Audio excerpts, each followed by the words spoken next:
गौरी पुत्र गणेश भगवान की जय। ओम नमः शिवाय। बोलिए शंकर पार्वती भगवान की जय।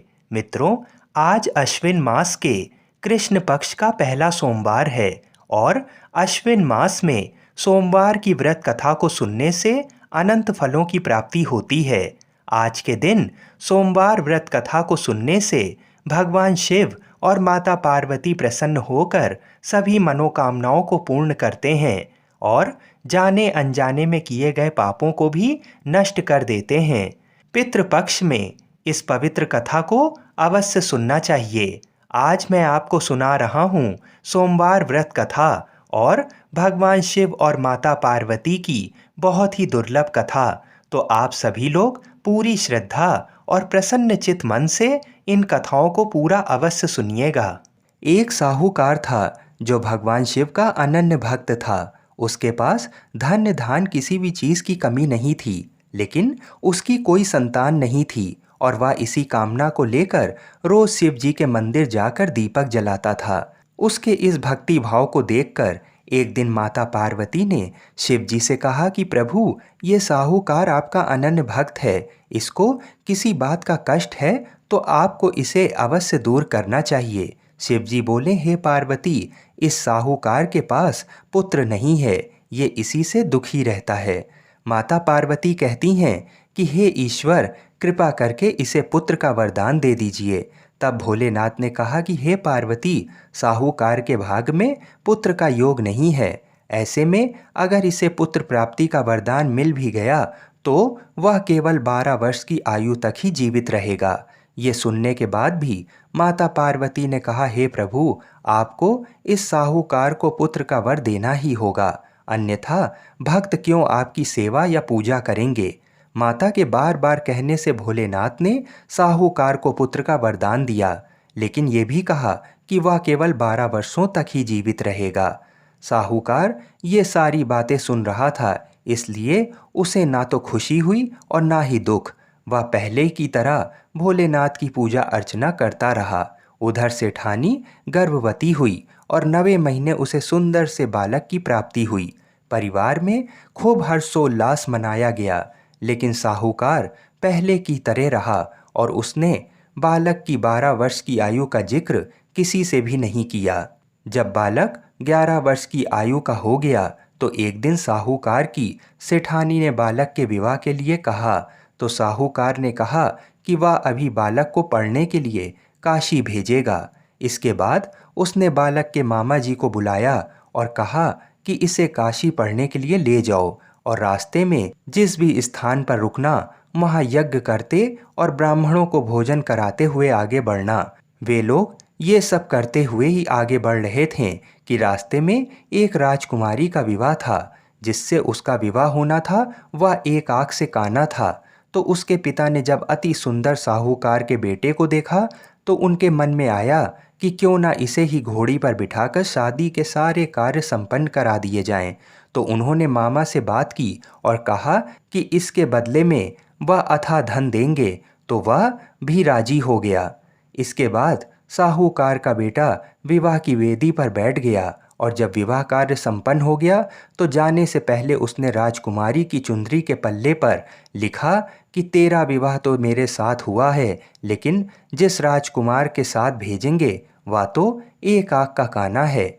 इसके बाद वह अपने मामा के साथ काशी के लिए चला गया।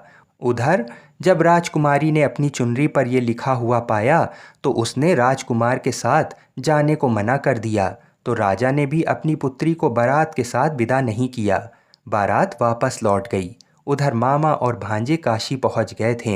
एक दिन जब मामा ने यज्ञ रचा रखा था और भांजा बहुत देर तक बाहर नहीं आया तो मामा ने अंदर जाकर देखा तो भांजे के प्राण निकल चुके थे। वह बहुत परेशान हुए, लेकिन सोचा कि अभी रोना पीटना मचाया तो ब्राह्मण चले जाएंगे और यज्ञ का कार्य अधूरा रह जाएगा। जब यज्ञ संपन्न हुआ तो मामा ने रोना पीटना शुरू किया। उसी समय शिव पार्वती उधर से जा रहे थे तो माता पार्वती ने शिव जी से पूछा कि हे प्रभु, ये कौन रो रहा है। तभी उन्हें पता चलता है कि ये तो भोलेनाथ के आशीर्वाद से जन्मा साहूकार का पुत्र है। तब माता पार्वती कहती हैं कि हे स्वामी इसे जीवित कर दें, अन्यथा रोते रोते इसके माता पिता के प्राण निकल जाएंगे।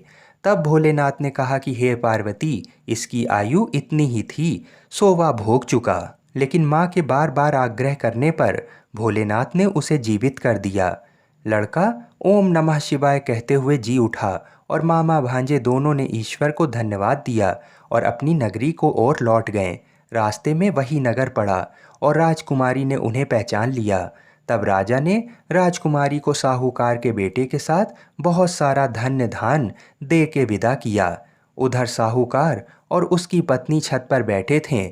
उन्होंने ये प्रण कर रखा था कि यदि उनका पुत्र सकुशल ना लौटा तो वह छत से कूदकर अपने प्राण त्याग देंगे।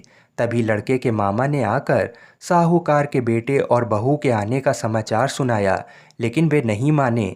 तो मामा ने शपथ पूर्वक कहा। तब तो दोनों को विश्वास हो ही गया और दोनों ने अपने बेटे बहू का स्वागत किया। उसी रात साहूकार को स्वप्न में शिव जी ने दर्शन दिया और कहा कि तुम्हारे पूजन से मैं प्रसन्न हुआ। इसी प्रकार जो भी व्यक्ति इस कथा को पढ़ेगा या सुनेगा उसके समस्त दुख दूर हो जाएंगे और मनोवांछित सभी मनोकामनाओं की पूर्ति होगी। बोलिए श्री शंकर पार्वती भगवान की जय। बोलिए श्री राधा कृष्ण भगवान की जय। बोलिए श्री तुलसी शालिग्राम जी की जय। हर हर महादेव।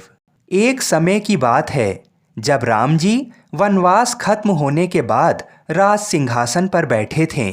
उस समय माता पार्वती और भोलेनाथ घूम रहे थे। तो भोलेनाथ ने देखा कि राम जी के दादाजी का श्राद्ध का भंडारा हो रहा है। तब भगवान भोलेनाथ जी ने सोचा कि चलो मैं भी राम जी के घर चलता हूँ, इसी बहाने राम जी का दर्शन भी कर लूँगा।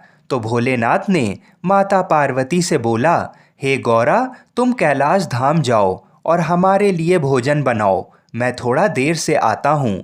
तो माता ने भोलेनाथ की बात मानकर कैलाश धाम को चली गईं और भोलेनाथ पहुँचे राम जी के घर और ब्राह्मणों के साथ पंगत में बैठ गए और भंडारा खाने लगें।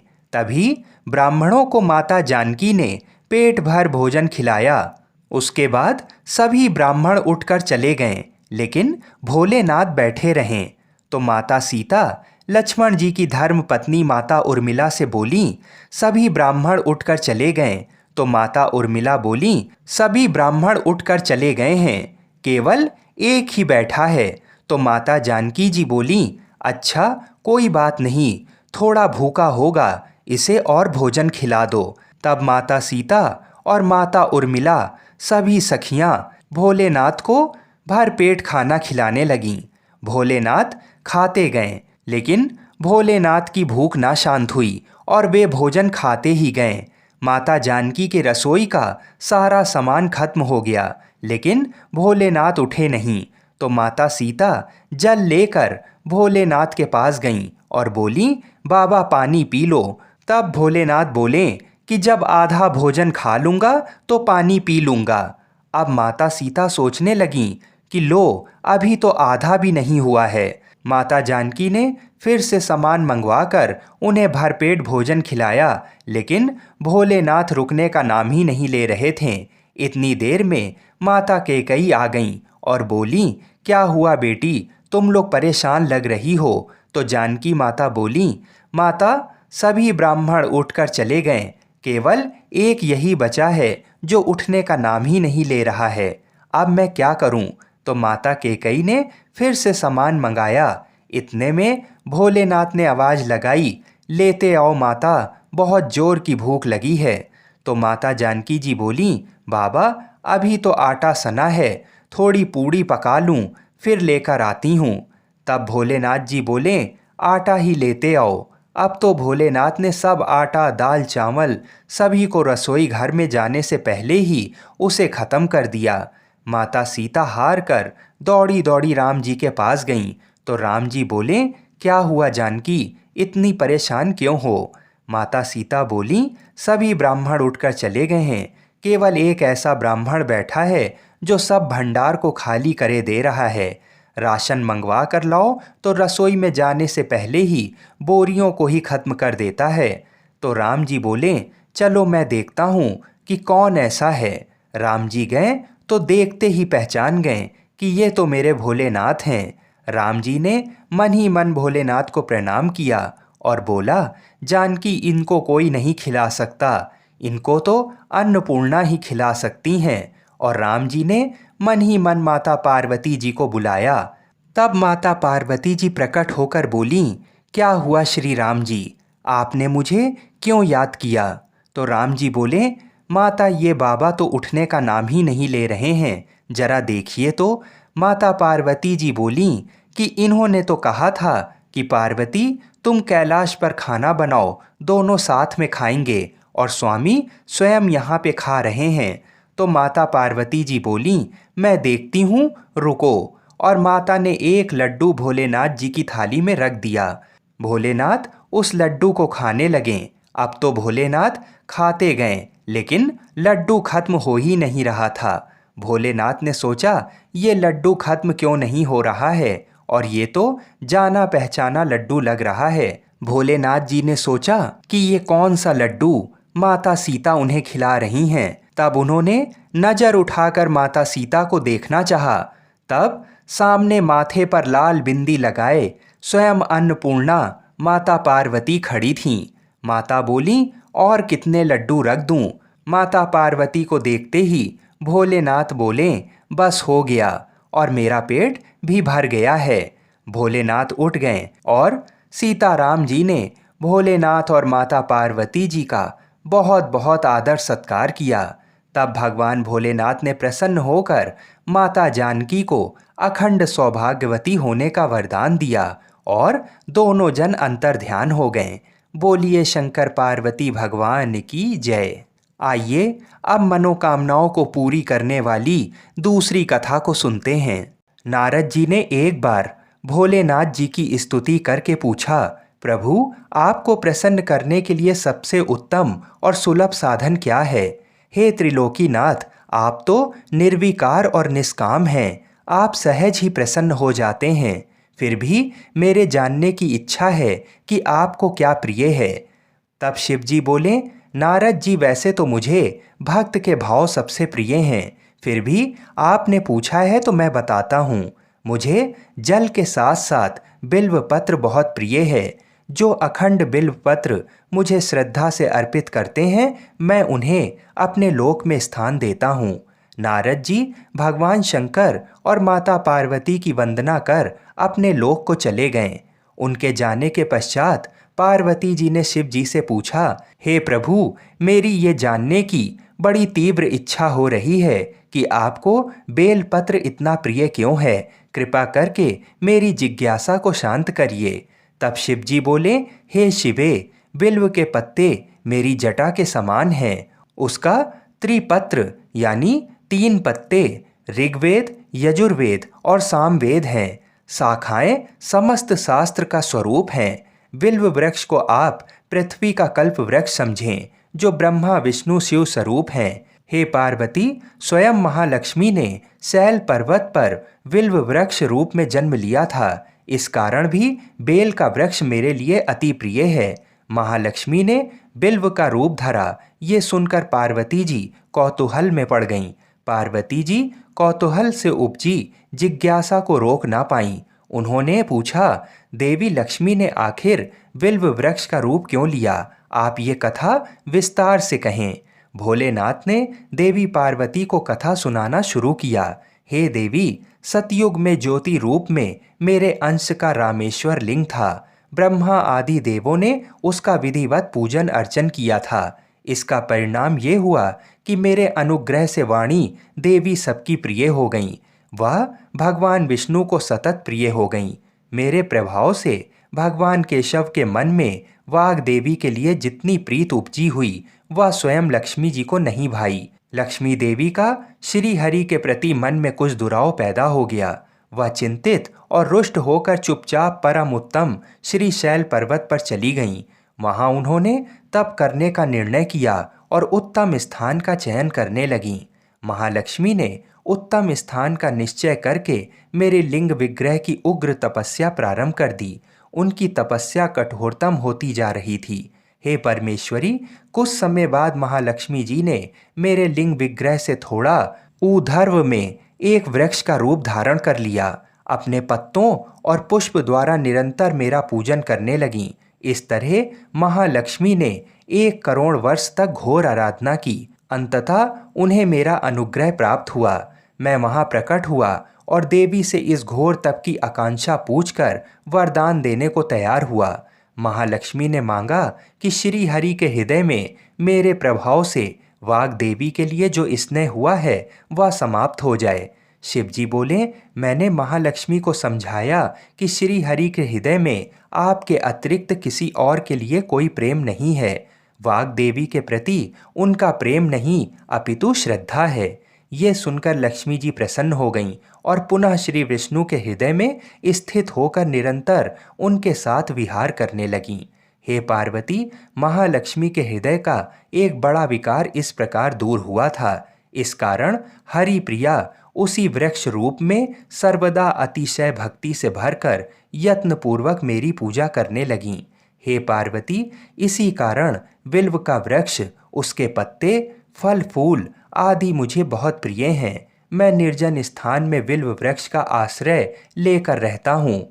बिल्व वृक्ष को सदा सर्वतीर्थमय एवं सर्वदेवमय मानना चाहिए, इसमें तनिक भी संदेह नहीं है।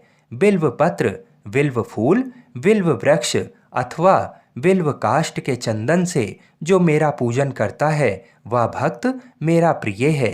बिल्व वृक्ष को शिव के समान ही समझो, वह मेरा शरीर है। जो बिल्व पर चंदन से मेरा नाम अंकित करके मुझे अर्पण करता है, मैं उसे सभी पापों से मुक्त करके अपने लोक में स्थान देता हूँ। हे देवी, उस व्यक्ति को स्वयं लक्ष्मी जी भी नमस्कार करती हैं जो बिल्व से मेरा पूजन करते हैं। जो बिल्व मूल में प्राण छोड़ता है उसको रुद्र देह प्राप्त होता है और ऐसे मनुष्य पर सदैव ही माँ लक्ष्मी की कृपा रहती है और साथ साथ भगवान नारायण की भी कृपा उसको सदैव प्राप्त होती है। आइए अब मनोकामनाओं को पूरी करने वाली दूसरी कथा को सुनते हैं। एक बार भगवान भोलेनाथ ने माता पार्वती की परीक्षा लेने का निर्णय लिया। माता पार्वती के तप से प्रसन्न होकर शंकर जी उनके सामने प्रकट हुए और उन्हें वरदान देकर अंतर्ध्यान हो गए। कुछ क्षणों बाद ही एक मगरमच्छ ने एक लड़के को पकड़ लिया और लड़का मदद के लिए पुकारने लगा। बच्चे की आवाज़ सुनकर पार्वती जी नदी के किनारे पहुंचीं और उनका मन द्रवित हो गया। इस बीच लड़के ने माता पार्वती को देखकर कहा कि मेरी ना माँ है, ना बाप, ना कोई मित्र ही है। माता, आप ही मेरी रक्षा करें। इस पर पार्वती जी ने मगरमच्छ से कहा कि ग्रह, इस लड़के को छोड़ दे। इस पर मगरमच्छ ने कहा कि दिन के छठे पहर जो मुझे मिलता है उसे आहार बनाना मेरा नियम है। पार्वती जी के विनती करने पर मगरमच्छ ने लड़के को छोड़ने के बदले में पार्वती जी के तप से प्राप्त वरदान का पूर्ण फल मांग लिया। इस पर पार्वती जी तैयार हो गईं। मगरमच्छ ने बालक को छोड़ दिया और तेजस्वी बन गया। अपने तप का फल दान करने के बाद पार्वती जी ने बालक को बचा लिया और एक बार फिर भोलेनाथ को प्रसन्न करने के लिए तप करने बैठ गईं। इस पर भोलेनाथ दोबारा प्रकट हुए और पूछा कि तुम अब क्यों तप कर रही हो? मैंने तुम्हें पहले ही मन मांगा दान दे दिया है। इस पर पार्वती जी ने अपने तप का फल दान करने की बात कही। इस पर शिव जी प्रसन्न होकर बोले, मगरमच्छ और लड़के दोनों के स्वरूप में मैं ही था। मैं तुम्हारी परीक्षा ले रहा था कि तुम्हारा चित्त प्राणी मात्र में अपने सुख दुख का अनुभव करता है या नहीं। तुम्हारी परीक्षा लेने के लिए ही मैंने ये लीला रचाई थी। अनेकों रूप में दिखने वाला मैं ही एक सत्य हूँ। अनेक शरीरों में नजर आने वाला मैं निर्विकार हूँ। इस तरह पार्वती जी शिव जी की परीक्षा में उत्तीर्ण हुई और उनकी अर्धांगिनी बनी। बोलिए शंकर पार्वती भगवान की जय। मनुष्य के सभी संकट कट जाते हैं और मनोकामनाओं की पूर्ति होती है। तो आज मैं आपको सुना रहा हूँ भगवान शिव और माता पार्वती की बड़ी ही दुर्लभ कथा। तो इस कथा को बड़ी श्रद्धा और प्रसन्न चित्त मन से पूरा सुनिएगा। एक बार की बात है, माता पार्वती शिव जी को पति रूप में प्राप्त करने के लिए घोर तप कर रही थीं। उनके तप को देखकर देवताओं ने शिव जी से देवी की मनोकामना को पूर्ण करने की प्रार्थना की। शिव जी ने पार्वती जी की परीक्षा लेने सप्त ऋषियों को भेजा। सप्त ऋषियों ने शिव जी के सैकड़ों अवगुण गिनाए, पर पार्वती जी को महादेव के अलावा किसी और से विवाह मंजूर नहीं था। सज्जनों, विवाह से पहले सभी वर अपनी भावी पत्नी को लेकर आश्वस्त होना चाहते हैं, इसलिए शिव जी ने स्वयं भी पार्वती जी की परीक्षा लेने की ठानी। भगवान शंकर प्रकट हुए और पार्वती जी को वरदान देकर अंतर्ध्यान हुए। इतने में पार्वती माता जहां तप कर रही थीं, वहीं पास में तालाब में मगरमच्छ ने एक लड़के को पकड़ लिया। लड़का जान बचाने के लिए चिल्लाने लगा। पार्वती जी से उस बच्चे की चीख सुनी नहीं गई। द्रवित हृदय होकर वह तालाब पर पहुंची। देखती हैं कि मगरमच्छ लड़के को तालाब के अंदर खींच कर ले जा रहा है। लड़के ने देवी को देखकर कहा, मेरी ना तो माँ है, ना बाप, ना कोई मित्र। माता, आप मेरी रक्षा करें। पार्वती जी ने कहा, हे मगरमच्छ, इस लड़के को छोड़ दो। मगरमच्छ बोला, दिन के छठे पहर में जो मुझे मिलता है उसे अपना आहार समझकर स्वीकार करना मेरा नियम है। ब्रह्मदेव ने दिन के छठे पहर इस लड़के को भेजा है, मैं इसे क्यों छोड़ूं? पार्वती जी ने विनती की, तुम इसे छोड़ दो, बदले में तुम्हें जो चाहिए वह मुझसे कहो। मगरमच्छ बोला, एक ही शर्त पर मैं इसे छोड़ सकता हूँ। आपने तप करके महादेव जी से जो वरदान लिया है, यदि उस तप का फल मुझे दे दो तो मैं इसे छोड़ दूंगा। पार्वती जी तुरंत तैयार हो गईं। उन्होंने कहा, मैं अपने तप का फल तुम्हें देने को तैयार हूँ, लेकिन तुम इस बालक को छोड़ दो। मगरमच्छ ने समझाया, सोच लो देवी, जोश में आकर संकल्प मत करो। हजारों वर्षों तक जैसा तप किया है वैसा देवताओं के लिए भी संभव नहीं है। उसका सारा फल इस बालक के प्राणों के बदले चला जाएगा। पार्वती जी ने कहा, मेरा निश्चय पक्का है, मैं तुम्हें अपने तप का फल देती हूँ, तुम इसको जीवन दे दो। मगरमच्छ ने पार्वती जी से तप दान करने का संकल्प करवाया। तप का दान होते ही मगरमच्छ का देह तेज से चमकने लगा। मगर बोला, हे पार्वती, देखो तप के प्रभाव से मैं तेजस्वी बन गया हूँ। तुमने जीवन भर की पूंजी एक बच्चे के लिए व्यर्थ कर दी। चाहो तो अपनी भूल सुधारने का एक मौका और दे सकता हूँ। पार्वती जी ने कहा, हे ग्रह, तब तो मैं पुनः कर सकती हूँ, किंतु यदि तुम इस लड़के को निगल जाते तो इसका जीवन वापस नहीं मिल सकता था। देखते ही देखते वह लड़का अदृश्य हो गया। मगरमच्छ भी लुप्त हो गया। पार्वती जी ने विचार किया, मैंने तप तो दान कर दिया है, अब पुनः तप आरंभ करूंगी। पार्वती जी ने फिर से तप करने का संकल्प किया। भगवान सदाशिव फिर से प्रकट होकर बोले, पार्वती, भला अब क्यों तप कर रही हो? पार्वती जी ने कहा, प्रभु, मैंने अपने तप का फल दान कर दिया है। आपको पति रूप में पाने के संकल्प के लिए मैं फिर से वैसा ही घोर तप कर आपको प्रसन्न करूंगी। महादेव जी बोले, मगरमच्छ और लड़के दोनों रूपों में मैं ही था। तुम्हारा चित्त प्राणी मात्र में अपने सुख दुख का अनुभव करता है या नहीं, इसकी परीक्षा लेने को मैंने ये लीला रची थी। अनेक रूपों में दिखने वाला मैं एक ही हूँ। मैं अनेक शरीरों में शरीरों से अलग निर्विकार हूँ। तुमने अपना तप मुझे ही दिया है, इसलिए अब और तप करने की कोई ज़रूरत नहीं है। देवी ने महादेव को प्रणाम कर प्रसन्न मन से विदा किया। बोलिए शंकर पार्वती भगवान की जय।